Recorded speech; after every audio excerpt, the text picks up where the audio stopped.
तो बच्चों, आज का मेरा वीडियो है 8 ग्रेड अभ्यास पुस्तिका भाषा भारती कक्षा 8 के पाठ 18 युद्ध गीता से। तो यहाँ पर कुछ निर्देश दिए गए हैं, आप लोग इसे पढ़ लिया कीजिए।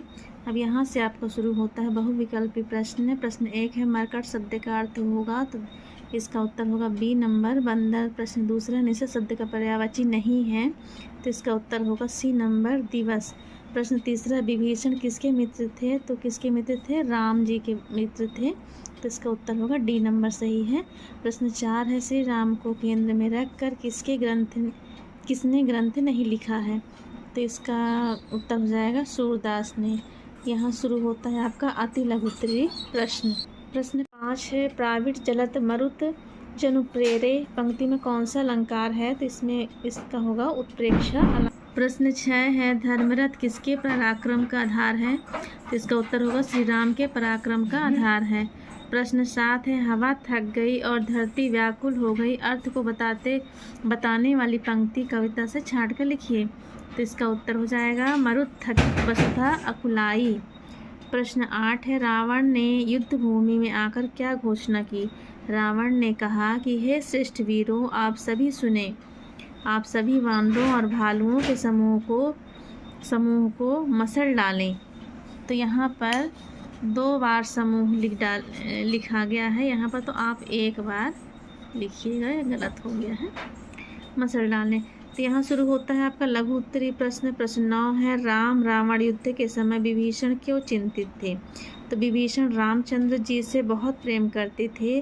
प्रेम की अधिकता होने के कारण विभीषण के मन में संदेह हो उठा कि रामचंद्र जी युद्ध में रावण पर विजय प्राप्त नहीं कर सकेंगे। प्रश्न 10 है, पाठ में बताए अभेद कवच को समझाइए। श्री रामचंद्र जी ने विभीषण को बताया कि जिसके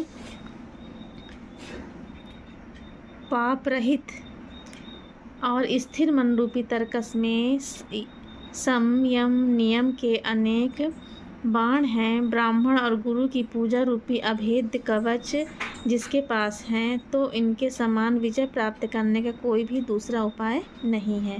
प्रश्न 11 है, सिंह शब्द के 2 पर्यायवाची लिखते हैं, उनका वाक्य में प्रयोग कीजिए। तो सिंह शब्द के 2 पर्यायवाची हैं शेर और वनराज। शेर का वाक्य प्रयोग है, शेर जंगल का राजा कहलाता है, वनराज है जंगल में सबसे खतरनाक जानवर वनराज है। प्रश्न 12 है, बल विवेक दम परहित घोरे, क्षमा कृपा समता रजु जोरे, तो इसका भावार्थ लिखिए। भावार्थ माने अर्थ लिखना है आपको, तो इसका उत्तर हो जाएगा बल विवेक दम तथा दूसरों की भलाई करने की भावना के घोड़ों को क्षमा कृपा और समानता की रस्सी से जोता गया है, उस रथ से विजय प्राप्त होता है। प्रश्न यहाँ शुरू होता है आपका दीर्घ उत्तरीय प्रश्न। प्रश्न 13 है, श्री राम के धर्मरथ का वर्णन अपने शब्दों में कीजिए। तो जिस रथ में शौर्य और धर्म रूपी पहिए लगे हुए हैं, सत्य और शील की मजबूत ध्वजा और पताकाओं से जिस रथ को सजाया गया है, बल विवेक दम तथा दूसरों की भलाई करने की भावना के घोड़ों को क्षमा कृपा और समानता की रस्सी से जोता गया है, उस रथ से विजय प्राप्त होती है। तो यहाँ पर हो जाएगा, यहाँ गलत लिखा हुआ है, जीता लिखा हुआ है, तो यहाँ पर आप 1 ही मात्रा चढ़ा दीजिए। यहाँ पर जोता गया है, उस रथ से विजय प्राप्त होती है। अब अगला क्वेश्चन है प्रश्न 14, रावण की सेना के विषय में विस्तार से लिखिए।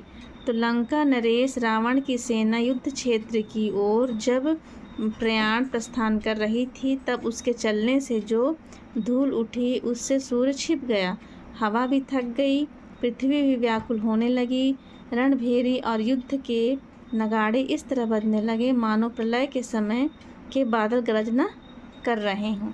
तो यहाँ से आपका यह चैप्टर समाप्त होता है। आप मिलते हैं अगले नए वीडियो में एक नए चैप्टर के साथ में।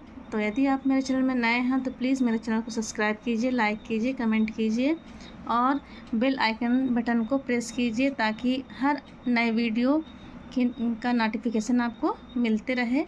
तो चलिए मिलते हैं अगले वीडियो में, तब तक के लिए bye bye. Thank you for watching.